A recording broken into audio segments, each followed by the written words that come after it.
देखिए सूरज जी, मैं आपके लिए एक छोटा सा डायग्राम बना रहा हूँ जिसके माध्यम से आप अपनी पावर सप्लाई को या जो जो रेगुलेटर सेक्शन है उसको आप ठीक कर सकते हैं।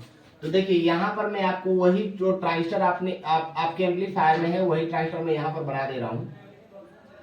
ये हो गया आपका ट्रांजिस्टर जहां पर लगा हुआ था BD139, या फिर आपने दूसरा लगाना चाहे उसकी जगह तो कोई भी NPN ट्रांजिस्टर लगा सकते हैं। तो इस तरह से वो ट्रांजिस्टर होगा। ट्रांजिस्टर के कलेक्टर पर आपको जो आपकी सप्लाई है, जो भी 18-20 वोल्ट जो आपके एम्पलीफायर में है वो सप्लाई कलेक्टर पर जाती है सीधा। तो इस सप्लाई को हम डायरेक्टली 20 वोल्ट वाली लाइन से जोड़ देंगे। ये 20 वोल्ट में मैंने कलेक्टर को डायरेक्टली जोड़ दिया है।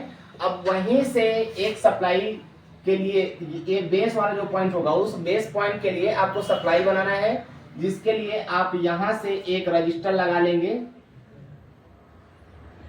और बेस वाले पॉइंट पर जोड़ देना है रजिस्टर को, ठीक है।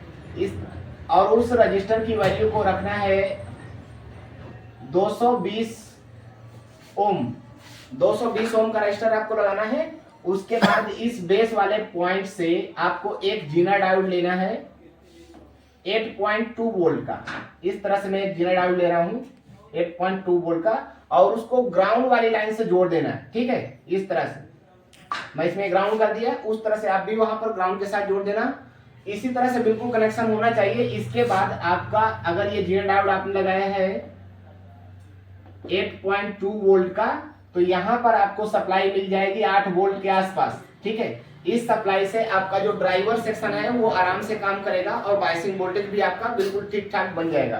तो यहाँ पर ये सप्लाई जो है आपकी ड्राइवर बोर्ड में चली जाएगी और बायसिंग वोल्टेज बनाने का काम करेगी। अगर इस तरह से आप करते हैं तो आपका जो एम्पलीफायर है वो ओके हो जाएगा। और ओके हो जाए तो आपको एक बार मुझे बता देना है कि हमारा एम्पलीफायर ओके हो गया, या जो भी प्रॉब्लम हो वो आप बताइएगा तो मैं उसका सोल्यूशन बनाने का प्रयास करूंगा।